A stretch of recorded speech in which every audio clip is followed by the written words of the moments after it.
Un livre à offrir ou à s'offrir? Votre librairie de proximité Page 5 est là pour vous. Située 5 places de Bretagne à Bru, Page 5 vous ouvre ses portes du mardi au samedi. Page 5, la clé de la culture. Le gros des fêtes est presque passé. Vous êtes peut-être un petit peu anesthésié par la nourriture et les abus, si abus il y a eu. Alors affalez-vous dans un bon fauteuil, reposez-vous et laissez-vous bercer par la voix de Félix Boulet. Bonjour Félix. Bonjour Simon, bonjour à toutes et bonjour à tous.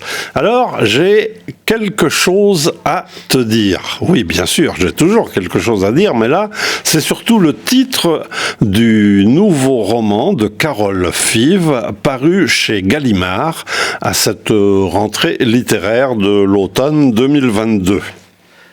On va faire connaissance avec Carole Fives. Alors, Carole Fives est née en 1771 en Normandie, à Le Touquet exactement. Après une licence de philosophie, elle fait des études d'art plastique et entre aux Beaux-Arts à Paris. Elle exerce alors les activités de peintre et d'enseignante en art visuel dans l'Académie de Lille. C'est en 2017 qu'elle débute sa carrière littéraire. En 2018 est paru Tenir jusqu'à l'aube, le roman qui m'a fait découvrir cette autrice. En 2020, elle met en scène le monde des beaux-arts dans Térébenthine. Et enfin, quelque chose à te dire, le dernier à ce jour, qui traite de sujets qui me passionnent. Et il faut savoir que Carole Fives a aussi écrit des nouvelles, des essais, des ouvrages pour la jeunesse. Donc plein de choses à découvrir chez cette autrice.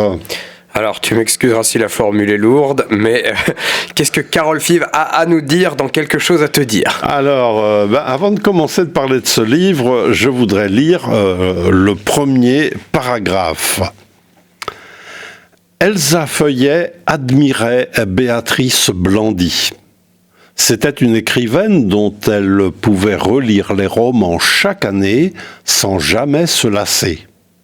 Plus que l'histoire, car il n'y avait pas vraiment d'histoire dans ses livres, ce qu'elle aimait, c'était l'écriture, incisive, le regard qu'elle posait sur le monde. Elsa Feuillet se retrouvait dans chacune de ses pages, dans chacun de ses personnages. Elle était cette femme qui prend un inconnu en stop la nuit, cet autre qui prépare un dîner pour un amant qui n'arrive jamais, ou cet autre encore. Était-ce la même ou était-elle à chaque fois différente, qui se balade dans le métro avec du sang sur les mains? Lire Béatrice Blandy donnait à Elsa Feuillet l'impression de mieux se comprendre elle-même. C'était une petite voix qui l'entraînait et lui disait « Regarde les choses sous cet angle et vois comme la vie est différente, ainsi, plus intense. » Plus vrai. Elsa Feuillet n'avait jamais cherché à rencontrer Béatrice Blandy. La lecture de ses ouvrages lui suffisait.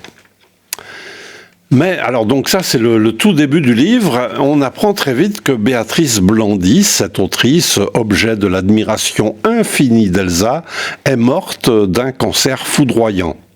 Elsa Feuillet est elle-même une jeune écrivaine. Elle relit les 5 romans de Béatrice, qui est une autrice à succès, certes, mais peu prolixe, et recueille une phrase qu'elle va mettre en exergue à son propre roman. Ce roman publié attire l'attention de Thomas Blandy, le veuf de Béatrice. Ce dernier va prendre contact avec Elsa. Une relation amoureuse assez étrange va naître peu à peu. Elsa va s'introduire dans la vie de l'autrice adorée et disparue. Bon, alors quelque part, des histoires de gens qui lisent, d'autrices, ça m'étonne pas que le roman t'ait plu, Félix. Alors oui, j'ai vraiment beaucoup aimé ce roman. D'abord parce que il nous raconte une histoire passionnante, des références au Rebecca de Daphné du Maurier, au Vertigo d'Alfred Hitchcock, ajoutent un suspense assez troublant au récit. Et puis surtout, il me semble que ce roman, au-delà de cette lecture agréable, nous amène à nous poser des tas de questions. Les mécanismes de la création littéraire, la distance entre s'inspirer d'une autrice ou d'un auteur et risquer le plagiat, On sent ce problème arriver très tôt et cela a un côté déstabilisant pour qui lit. Une autre question, quelle est la part d'autobiographie? Le personnage d'Elsa nous renvoie à l'héroïne du précédent roman de Carol Five, Tenir jusqu'à l'aube, qui lui-même est, me semble-t-il, un peu autobiographique. Et puis, la question des questions, jusqu'où peut aller la fascination d'une lectrice, d'un lecteur, pour une œuvre littéraire et donc pour la personne, autrice, auteur de cette œuvre? Ne sommes-nous pas faits en partie de tout ce que nous avons lu avec passion?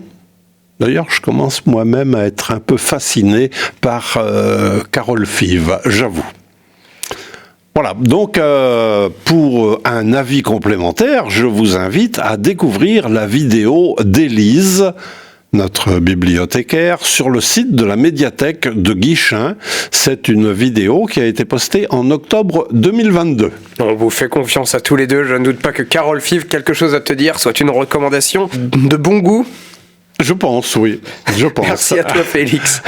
Merci Simon, merci à toutes et à tous.